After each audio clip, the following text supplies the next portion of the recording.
ಯಾರೋ ಒಬ್ಬ ಆ ವ್ಯಕ್ತಿಗೆ ಹಾರ್ಟ್ ಪೇಷಂಟ್, ಅವನು ತಿಂಗ್ಳಿಗೆ ಒಂದ್ಸತಿ ಮಂಡ್ಯಕ್ಕೆ ಹೋಯ್ತದ ಟೆಸ್ಟ್ ಮಾಡಿಸೋಕ್ಕೆ. ಇವನ್ಗೆ ಆಚಾರ ಕಲ್ಲೆಲ್ಲ ಒಂದಿನ ಒಂದು ಲಾಟಿ ಟಿಕೆಟ್ ತಗೊಬಂದ್ಬಿಟ್ಟವನೆ. Heart weak. ಲಾಟಿ ಟಿಕೆಟ್ ತಗೊಂಬಂದವನೇ. ಅವತ್ತು ಡ್ರಾ. ಮಗನಿಗಂದ ಎರಡು ಟಿಕೆಟ್ ತಗೋ, ಚೆಕ್ ಮಾಡಿ ನೋಡು, ನಮ್ಮ ಹಣೆ ಬರಕ್ಕೆ ಯಾವ ಪ್ರೈಸ್ ಬಂದ ನೋಡು ಅಂದ. ಅವನು ನೋಡ್ತಾನೆ 1 ಕೋಟಿ ಬಹುಮಾನ ಬಂದ್ಬಿಟ್ಟದೆ. ಮಗನ ಖುಷಿ ತಡ್ಕೋಕಾಗಲಿಲ್ಲ, ಕೂಕಬಿಟ್ಟು ಅವೋ ಅಂದ. ಅವ್ವ ಓಡ್ ಬಂದ್ಲು, ಎಲ್ಲ ಮಗ ಅಂದ್ಲು. ಅಪ್ಪನಿಗೆ 1 ಕೋಟಿ ಬಂದದೆ ಅಂದ. ಹೇಳ್ಬಿಟ್ಟು ಕಣಪ್ಪ, ಜೀವ ಬಿಟ್ಬಿಡ್ತಾನೆ, ಮೊದಲೇ ಹಾರ್ಟ್ ವೀಕ್ ಆಗದೆ. ಈಗ ಅವ್ನಿಗೆ ಹೇಳ್ದೆ, ಅವ್ನು ಕರ್ಕೋಗಿ ದುಡ್ಡು ತರಬೇಕಲ್ಲ ನಾವು. ಏನು ಮಾಡುವ ಈಗ, ಯಾರ ಕೈಲಿ ಹೇಳಿಸುವ? ಏನಾರ 1 ಕೋಟಿ ಬಂದಿದ್ದರೆ ಗ್ಯಾರಂಟಿ ಸತ್ತೋಯ್ತಾನ ಅವನು.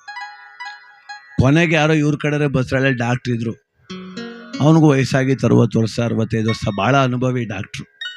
ಹೋಗಿ ಮಗ ಕೇಳ್ಕೊಂಡ, ಡಾಕ್ಟ್ರೇ ನಮ್ಮ ಅಪ್ಪನಿಗೆ 1 ಕೋಟಿ ಪ್ರೈಸ್ ಬಂದದೆ, ಏನಾರ ಬಂತು 1 ಕೋಟಿ ಅಂದರೆ ಎದೆ ಹಿಡ್ಕ ಸತ್ತೋಯ್ತಾನೆ ಗ್ಯಾರಂಟಿ. ಹೆಂಗೆ ಹೇಳೋದು? ಅದಕ್ಕೆ ಡಾಕ್ಟ್ರ್ ಅಂದರು, ಒಂದು ಕೆಲಸ ಮಾಡು, ಕರ್ಕೊಂಬಂದ್ಬಿಡು ಸಾಯಂಕಾಲ ನಿಮ್ಮ ಅಪ್ಪನ್ನ, ನಾನು ಹೇಳ್ತೀನಿ ಅಂದರು. ಕರ್ಕೊಂಡು ಹೋದ. ಏನಿಲ್ವಲ್ಲ, ಯಾಕಲ್ಲ ಮಗ ಅಂದೆ ಅವನು. ಬಾಪಾ BP ಚೆಕ್ ಮಾಡಿಸ್ಕೊಂಬರುವ ಅಂತ ಕರ್ಕೊಂಡು ಹೋದ. ಡಾಕ್ಟ್ರು ಎಲ್ಲ ಪೇಷಂಟು ಕಳಿಸ್ಬಿಟ್ಟವ್ರೆ. ಬೆಡ್ ಮೇಲೆ ಮನಸ್ಸಿದ್ರು. ಚೆಕ್ ಮಾಡ್ತಾ BP ಚೆಕ್ ಮಾಡ್ತಾ, ಏನು ಸ್ವಾಮಿ ಸಮಾಚಾರ, ಹೆಂಗದೆ ಜೀವನ ಅಂದರು.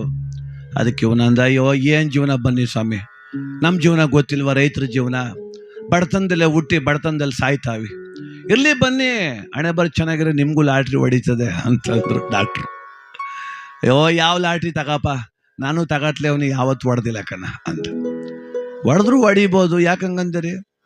ಈಗ ಅಕಸ್ಮಾತ್ ನಿಮ್ಗೆ ಒಂದು 20 ಲಕ್ಷ ಲಾಟ್ರಿ ಹೊಡೆದ್ರೆ ಏನು ಮಾಡಿರಿ?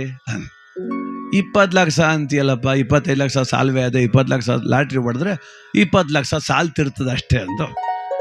ಹೌದಾ? ಅಕಸ್ಮಾತ್ ಒಂದು 50 ಲಕ್ಷ ಹೊಡೆದ್ರೆ ಅಂದರು. 50 ಲಕ್ಷ ಹೊಡೆದ್ರೆ 25 ಲಕ್ಷ ಸಾಲ ತೀರಿಸ್ಬಿಟ್ಟು ಮನೆಯೆಲ್ಲ ಸೋರ್ತಾ ಕೂತಿಸಿ ರಿಪೇರಿ ಮಾಡಿಸ್ತೀನಿ ಅಂತ. ಒಂದು 75 ಲಕ್ಷ ಹೊಡೆದ್ರೆ ಅಂದರು ಡಾಕ್ಟ್ರು. 75 ಹೊಡೆದ್ರೆ ನಮ್ಮ ಐದಂಗೆ ಒಂದು ಕಾರ್ಗಿರಿ ತಗೊಡ್ತೀನಿ, ಮದುವೆ ಮಾಡ್ಬೇಕಲ್ಲ ಅಂತ. ಆಯ್ತಪ್ಪ, ನಿಮ್ಮ ಮನೆ ಬರೋ ಚೆನ್ನಾಗಿದ್ದೀವಿ, 1 ಕೋಟಿ ಹೊಡೆದ್ರೆ ಅಂದರು ಡಾಕ್ಟ್ರು. ಅವನೇನಂತ ಗೊತ್ತಾ? ಡಾಕ್ಟ್ರೇ, 1 ಕೋಟಿ ಏನಾರ ನಂಗೆ ಬಂದ್ಬಿಟ್ರೆ, ಇಲ್ಲ ಅದೆಲ್ಲ ಬೋರಪ್ ನಾಣುವೆ, 50 ಲಕ್ಷ ನಿಮಗೆ ಕೊಟ್ಬಿಡ್ತೀನಿ ಅಂದ. ಡಾಕ್ಟ್ರು ಎದೆ ಹಿಡ್ಕ ತಪ್ಪಂಗೆ ಬಿದ್ದು ಸತ್ತೋಗ್ಬಿಟ್ಟ ಅಲ್ಲಿ.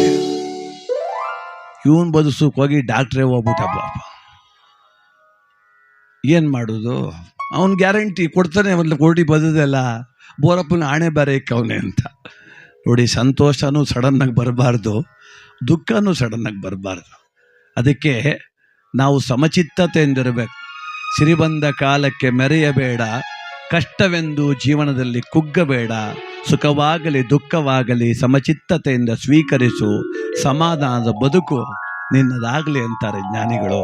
ಆದ್ದರಿಂದ ಸಮಾನತೆಯಿಂದ ಸಮಚಿತ್ತತೆಯಿಂದ ವ್ಯವಧಾನದಿಂದ ಬದುಕೋಣ. ಕಷ್ಟ ಸುಖ ಯಾವುದಾದ್ರೂ ಇರಲಿ, ಅದನ್ನು ಎದುರಿಸುವಂಥ ದಿಟ್ಟತನ ನಮ್ಮೆಲ್ಲರಿಗೂ ಕೂಡ ಇರಲಿ ಬಂಧುಗಳೇ.